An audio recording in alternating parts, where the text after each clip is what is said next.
नमस्कार दोस्तों। क्या आपने कभी सोचा है कि पैसा कमाना तो आसान लगता है, लेकिन उसे संभालना, बढ़ाना और खुशी से इस्तेमाल करना क्यों इतना चुनौतीपूर्ण होता है? असल में पैसों की दुनिया में सफलता सिर्फ किताबी ज्ञान या गणित पर नहीं टिकी होती, बल्कि ये आपके व्यवहार, आपकी सोच और आपकी भावनाओं पर निर्भर करती है। आज हम एक ऐसी किताब की गहराई में उतरेंगे जो आपकी पैसों के बारे में पूरी सोच को बदल सकती है। मॉर्गन हाउसल की द साइकोलॉजी ऑफ मनी। ये किताब हमें बताती है कि पैसा सिर्फ नंबरों का खेल नहीं है, बल्कि ये हमारी जिंदगी की कहानियों, हमारे डर, हमारी उम्मीदों और हमारे फैसलों से जुड़ा हुआ है। अगर हम इन बातों को समझ लें तो हम ना सिर्फ अमीर बन सकते हैं, बल्कि अपनी जिंदगी को ज्यादा खुशहाल और आजाद बना सकते हैं। चलिए इस किताब की यात्रा शुरू करते हैं। किताब हमें समझाती है कि पैसों का मनोविज्ञान क्यों इतना महत्वपूर्ण है। लेखक मॉर्गन हाउसल ने सालों तक लोगों की फाइनेंशियल कहानियां देखी और पाया कि स्मार्ट और पढ़े लिखे लोग भी पैसों के मामले में बड़ी गलतियां कर बैठते हैं। क्यों? क्योंकि फाइनेंस सिर्फ स्प्रेडशीट और कैलकुलेटर की बात नहीं है, ये इंसानी व्यवहार का खेल है।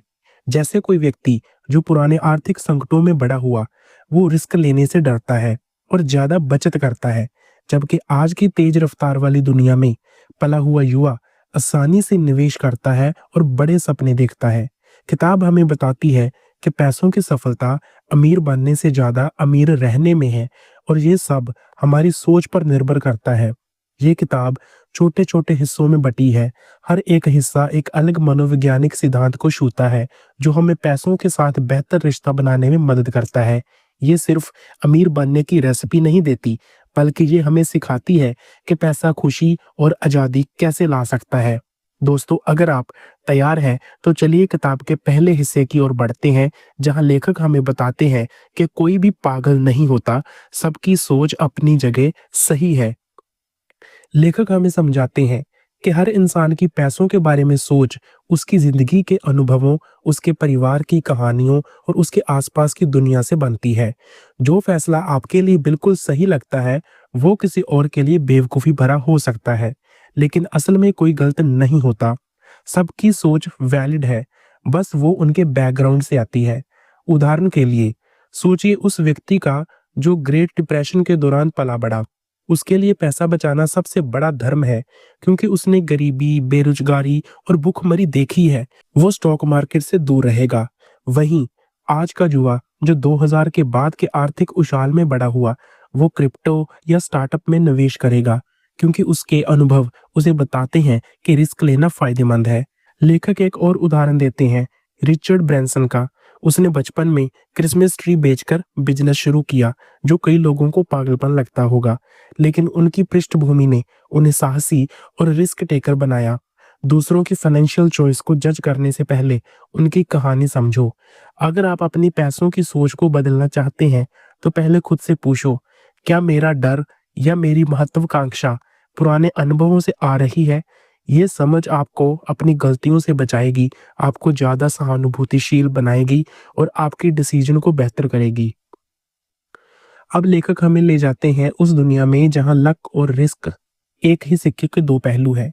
फाइनेंशियल सक्सेस में किस्मत का रोल कितना बड़ा होता है, लेकिन हम अक्सर उसे नजरअंदाज कर देते हैं और सोचते हैं कि सब कुछ हमारी मेहनत का नतीजा है।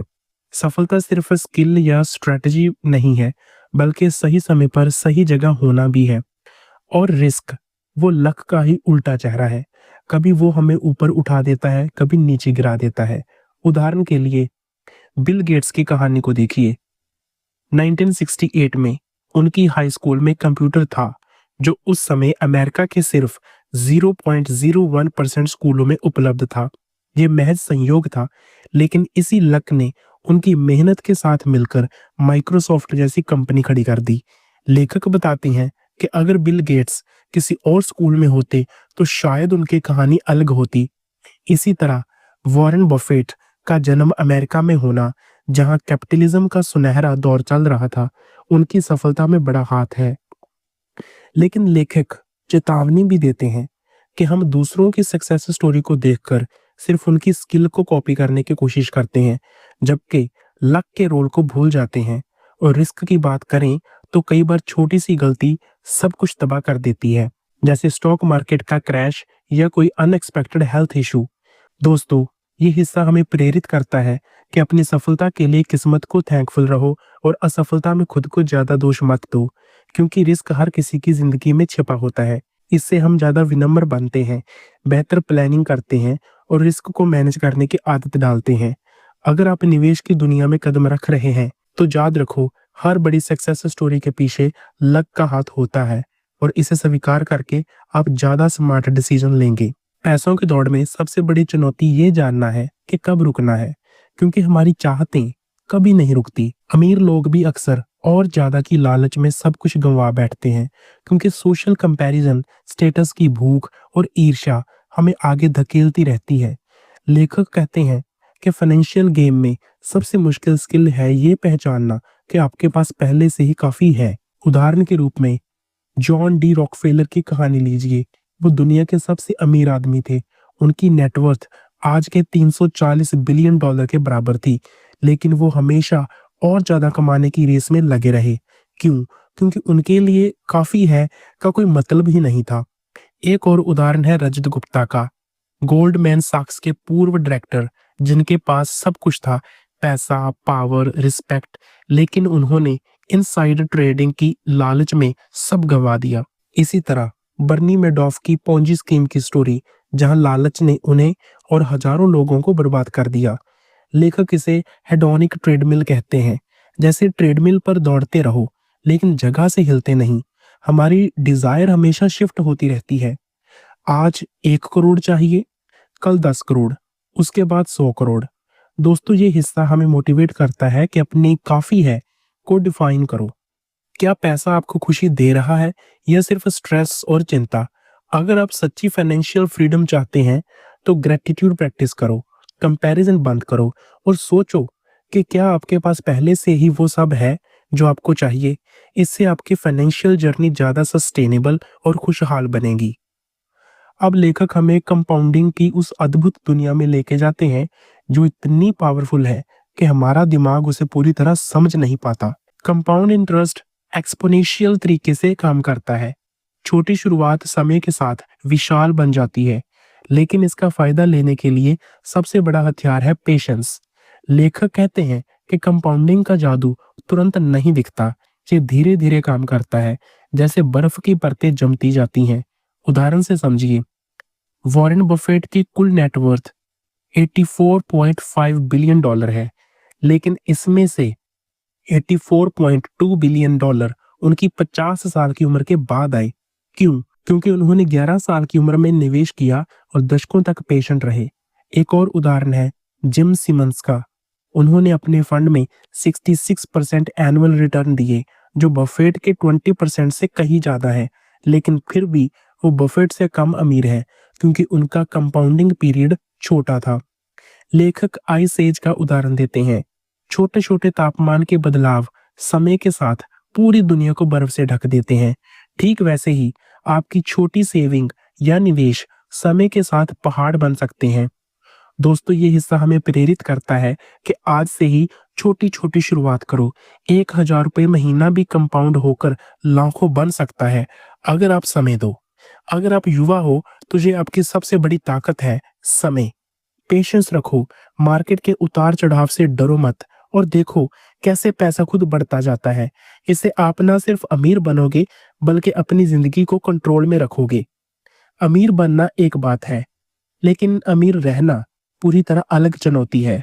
अमीर बनने में लक, टाइमिंग या कोई बड़ा ब्रेक थ्रू नहीं हो सकता, लेकिन अमीर रहने के लिए जरूरी है विनम्रता, अनुकूलन की क्षमता और लंबी सोच। लेखक कहते हैं कि फाइनेंशियल गेम में सर्वाइवल सबसे महत्वपूर्ण है, बिना बड़े नुकसान के टिके रहना। कई लोग अमीर बनते हैं, लेकिन ओवर कॉन्फिडेंस या लालच में सब गंवा देते हैं। उदाहरण के लिए, स्टॉक मार्केट के बूम में कई ट्रेडर्स करोड़पति बनते हैं, लेकिन अगले क्रैश में सब कुछ खो देते हैं, क्योंकि उन्होंने रिस्क मैनेज नहीं किया। वॉरेन बफेट की सफलता का राज उनकी सर्वाइवल माइंडसेट है। वो हमेशा सेफ्टी मार्जिन रखते थे, रिस्क को कंट्रोल करते हैं और लंबे समय तक गेम में रहते हैं। लेखक एक और उदाहरण देते हैं उन लोगों का जो लॉटरी जीतते हैं लेकिन कुछ सालों में दिवालिया हो जाते हैं, क्योंकि अमीर बनना आसान था लेकिन रहना नहीं। अपनी फाइनेंशियल प्लानिंग में सेफ्टी नेट जरूर रखो, इमरजेंसी फंड बनाओ, निवेश को डाइवर्सिफाई करो और कभी भी 100% रिस्क मत लो। अगर आप अमीर बनना चाहते हो तो ग्रोथ से ज्यादा अपनी वेल्थ को प्रिजर्व करने पर फोकस करो। इससे आपकी वेल्थ ना सिर्फ बढ़ेगी बल्कि जनरेशंस तक पहुंचेगी। अब लेखक हमें टेल इवेंट्स की दुनिया दिखाते हैं, वो दुर्लभ घटनाएं जो फाइनेंशियल सक्सेस का बड़ा हिस्सा तय करती हैं। किताब कहती है कि ज्यादातर सफलताएं इन टेल्स से आती हैं, जहां आप आधे समय गलत हो सकते हो लेकिन एक बड़ी जीत सब कुछ बदल देती है। उदाहरण के लिए हेज फंड मैनेजर्स की स्टोरीज, कई बार वो लक से बड़ा रिटर्न देते हैं लेकिन असल स्किल नहीं होती। या फिर बड़ी कंपनी की ग्रोथ, वो कुछ आउटलायर इवेंट्स जैसे वायरल प्रोडक्ट या मार्केट शिफ्ट से होती है। लेखक वेंचर कैपिटल का उदाहरण देते हैं, जहां 90% इन्वेस्टमेंट फेल हो जाते हैं लेकिन 10% इतने बड़े हिट्स होते हैं कि पूरा फंड प्रॉफिटेबल बन जाता है। दोस्तों, ये हिस्सा हमें प्रेरणा देता है कि असफलताओं से डरो मत, ज्यादा ट्राई करो, प्रयोग करो, क्योंकि एक टेल इवेंट आपकी जिंदगी बदल सकता है। लेकिन याद रखो, रिस्क को मैनेज करो ताकि एक फेलियर आपको खत्म ना कर दे। इससे आप ज्यादा क्रिएटिव और साहसी बनोगे। पैसे का सबसे बड़ा फायदा है समय पर कंट्रोल। आप क्या करना चाहते हो, कब करना चाहते हो और किसके साथ, ये हाईएस्ट डिविडेंड है जो पैसा दे सकता है। लेखक कहते हैं कि हाई इनकम वाले लोग भी, अगर उनका समय उनके कंट्रोल में नहीं है, जैसे 80 घंटे काम करना, तो वे असल में गुलाम है। फाइनेंशियल इंडिपेंडेंस हमें फैमिली के साथ समय बिताने या बस रिलैक्स करने की आजादी देती है। उदाहरण के लिए एक डॉक्टर जो लाखों कमाता है लेकिन कभी वेकेशन नहीं ले पाता, वो अमीर नहीं है। वहीं एक मॉडेस्ट इनकम वाला व्यक्ति जो अपनी मर्जी से जीता है, वो सच्ची आजादी का मालिक है। दोस्तों, ये हिस्सा हमें मोटिवेट करता है कि पैसा जमा करो ताकि वो आपको समय खरीद के दे, वो समय जो खुशी लाता है। अगर आप पैसों की रेस में हो तो अंतिम गोल आजादी रखो, ना कि सिर्फ नंबर बढ़ाना। अब लेखक एक दिलचस्प पैराडॉक्स बताते हैं। लोग वेल्थ दिखाकर एडमायरेशन चाहते हैं लेकिन असल में दूसरे लोग उसे अपनी डिजायर का बेंचमार्क बनाते हैं, एडमायर नहीं करते। उदाहरण के तौर पर कोई लग्जरी कार खरीदता है तो लोग सोचते हैं, वाह, मैं भी ऐसी कार चाहता हूँ, लेकिन कार के मालिक की तारीफ नहीं करते, वो बस ईर्ष्या महसूस करते हैं। लेखक कहते हैं कि स्टेटस दिखाने के लिए पैसा खर्च करना व्यर्थ है, क्योंकि असली रिस्पेक्ट अंदर से आता है। दोस्तों, ये सीख हमें प्रेरित करती है कि दिखावे पर पैसा मत बर्बाद करो। असली खुशी और रिस्पेक्ट आपकी पर्सनैलिटी और वैल्यूज से आती है। सच्ची वेल्थ वो है जो नजर नहीं आती, वो पैसा जो आपने खर्च नहीं किया, वो एसेट्स जो चुपचाप कंपाउंड हो रहे हैं। रिच दिखना आसान है, बड़ी कार, बड़ा घर, लेकिन वेल्थी होना मतलब आजादी। उदाहरण के लिए, अच्छी कार खरीदने से आपकी वेल्थ कम होती है, जबकि ना खरीदना उसे बढ़ाता है। लेखक कहते हैं कि हम अक्सर दिखावे को वेल्थ समझ लेते हैं, लेकिन असल अमीर वो है जिनके पास ऑप्शंस है। दोस्तों, ये प्रेरणा देता है कि दिखावे से बचो, सेविंग और इन्वेस्टमेंट पर फोकस करो, यही आपको सच्ची पावर देगा। वेल्थ बनाने का सबसे बड़ा टूल है सेविंग, और ये आपकी इनकम या रिटर्न से ज्यादा महत्वपूर्ण है। सेविंग मतलब अपनी जरूरतों से कम खर्च करना, और ये हमेशा आपके कंट्रोल में है। उदाहरण के लिए, हाई इनकम वाले लोग अक्सर लाइफस्टाइल इन्फ्लेशन करते हैं, ज्यादा कमाने पर ज्यादा खर्च, तो वो कभी सेव नहीं कर पाते।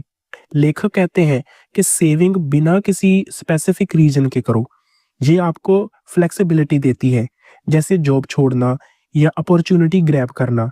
दोस्तों, आज से सेविंग की आदत डालो। छोटी छोटी कटौतियां बड़ी वेल्थ बनाती हैं। इससे आपकी जिंदगी ज्यादा सिक्योर और फ्री हो जाएगी। फाइनेंशियल डिसीजन रैशनल से ज्यादा रीजनेबल होनी चाहिए। उदाहरण के लिए, अगर कोई इन्वेस्टमेंट रैशनल लगता है लेकिन वो आपकी रातों की नींद हराम कर देता है, तो उसे छोड़ दो। रीजनेबल ऑप्शन चुनो जो आपको पीस ऑफ माइंड दे।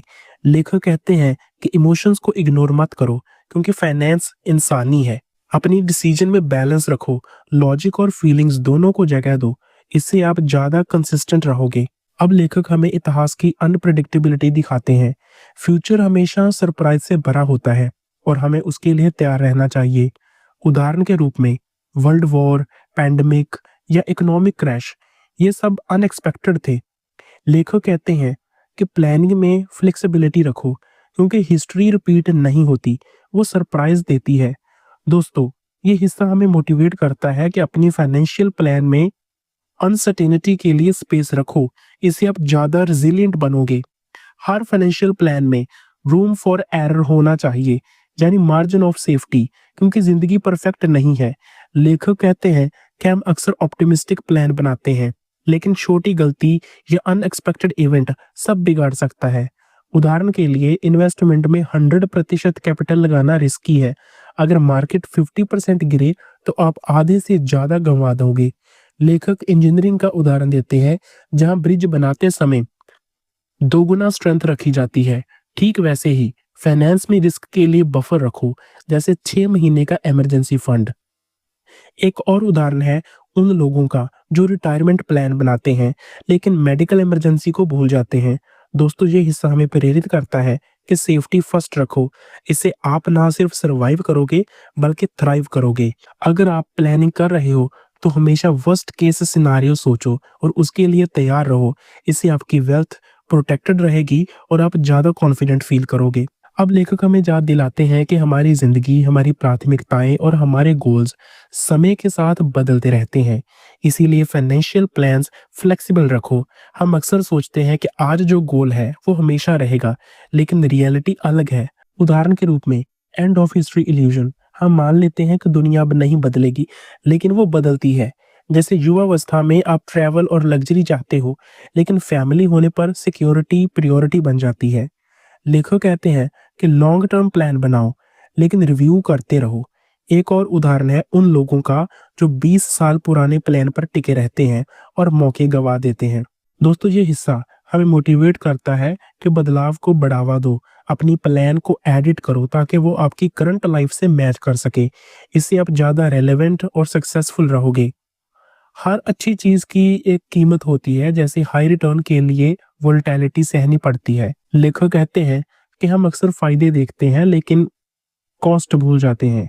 उदाहरण के लिए स्टॉक मार्केट में एवरेज 10% रिटर्न मिलता है, लेकिन उसके लिए 30 से 40% क्रैश सहने पड़ते हैं। अगर आप स्टेबिलिटी चाहते हो तो लोअर रिटर्न स्वीकार करो। एक और उदाहरण है फ्री लंच का इल्यूजन। कोई इन्वेस्टमेंट परफेक्ट नहीं होता, हर डिसीजन की कीमत समझो। इससे आप ज्यादा रियलिस्टिक और तैयार रहोगे। अगर आप रिस्क ले रहे हो तो उसके कॉस्ट को कैलकुलेट करो। लेखक बताते हैं कि हर व्यक्ति पैसों का एक अलग गेम खेल रहा है। आपके गोल्स, रिस्क टॉलरेंस और सरकमस्टेंस दूसरे से अलग है। उदाहरण के लिए एक डे ट्रेडर हाई रिस्क लेता है शॉर्ट टर्म गेन के लिए, जबकि लॉन्ग टर्म इन्वेस्टर पेशेंस रखता है। दोनों सही हो सकते हैं, बस उनका गेम अलग है। लेखक कहते हैं दूसरों की एडवाइस कॉपी मत करो, बिना अपने कंटेक्स्ट को देखे। एक और उदाहरण है रिटायर्ड व्यक्ति वर्सेस युवा प्रोफेशनल। उनकी स्ट्रेटेजी अलग होगी। आप अपनी गेम खेलो, दूसरों से इंस्पायर हो, लेकिन कॉपी मत करो। इससे आप ज्यादा ऑथेंटिक और सक्सेसफुल रहोगे। नेगेटिव स्टोरीज ज्यादा ध्यान खींचती हैं क्योंकि वो सर्वाइवल इंस्टिंक्ट से जुड़ी हैं। उदाहरण के लिए मीडिया में बैड न्यूज ज्यादा चलती है, क्रैश, स्कैंडल, जबकि पॉजिटिव ग्रोथ चुपचाप होती है। लेखक कहते हैं कि ऑप्टिमिज्म रियल है। हिस्ट्री दिखाती है कि दुनिया आगे बढ़ती है। नेगेटिविटी से बचो और लॉन्ग टर्म विजन रखो। लेखक कहते हैं कि फाइनेंशियल सक्सेस बिहेवियर पर भी निर्भर है, ना कि सिर्फ नॉलेज पर। उदाहरण के तौर पर सेविंग, पेशेंस, रिस्क मैनेजमेंट, ये सब मिलकर वेल्थ बनाते हैं। लेखक रिव्यू करते हैं कि लक मानो, कंपाउंडिंग का फायदा लो और इमोशंस कंट्रोल करो। दोस्तों, ये हमें प्रेरित करता है कि किताब की सीखों को अप्लाई करो, छोटे बदलाव से शुरू करो। अंतिम हिस्सा लेखक की अपनी कन्फेशंस है। वो सिंपल इन्वेस्टमेंट स्ट्रेटजी फॉलो करते हैं, जैसे इंडेक्स फंड्स और लॉन्ग टर्म होल्डिंग। उदाहरण के लिए वो ज्यादा ट्रेडिंग नहीं करते, बस पेशेंस रखते हैं। लेखक कहते हैं कि सिंपलिसिटी सबसे पावरफुल है। दोस्तों, ये मोटिवेट करता है कि कॉम्प्लिकेटेड प्लान मत बनाओ, बेसिक्स पर टिके रहो। दोस्तों, ये किताब हमें सिखाती है कि पैसा व्यवहार का खेल है। लक को स्वीकार करो, पेशेंस रखो, सेव करो और आज़ादी पाओ।